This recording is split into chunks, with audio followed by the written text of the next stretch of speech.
আমাদের এখন নেমন্তন্নের বন্যা লেগেছে। এনগেজমেন্ট, বিয়ে, অ্যানিভার্সারি কিছুই বাদ নেই। তো 21শে জানুয়ারি আমরা গিয়েছিলাম গড়িয়াহাটের মির্চ মশালায়। সেখানে ছিল অনিমেষের কলেজের বন্ধু বিপ্রশীর এনগেজমেন্ট।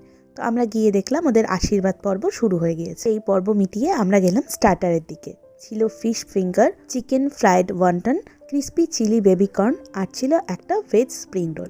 তো আমি না প্রথমবার এই ওয়ান্টন খেলাম। আগে বহুবার বহু জায়গায় দেখেছি, কিন্তু কখনোই কোনোভাবে খেয়ে ওঠা হয়নি। আজকেই ফার্স্ট টাইম। মেইন কোর্সে ছিল বাটার নান, রাধাপল্লবী, বাসন্তী পোলাও, ছোলার ডাল, অবশ্যই নারকেল কুচি দিয়ে, আর ছিল ভেজ জালফ্রেজি, যেটা অনেকটা ওই ধোসার ভেতরে থাকা পুরটার মতো, মানে একটা সাউথ ইন্ডিয়ান টাচ রয়েছে। ছিল স্টাফড আলুর দম, যেটাও আমি আজকে প্রথমবার ট্রাই করলাম। আর ছিল মাছ, মাংস, চাটনি, মিষ্টি যা থাকে। আর হ্যাঁ, কোনো অনুষ্ঠান বাড়িতে গাজরের হালুয়াও আমি অন্তত প্রথমবার খেলাম। কত কিছু নতুন ট্রাই করলাম আজকে।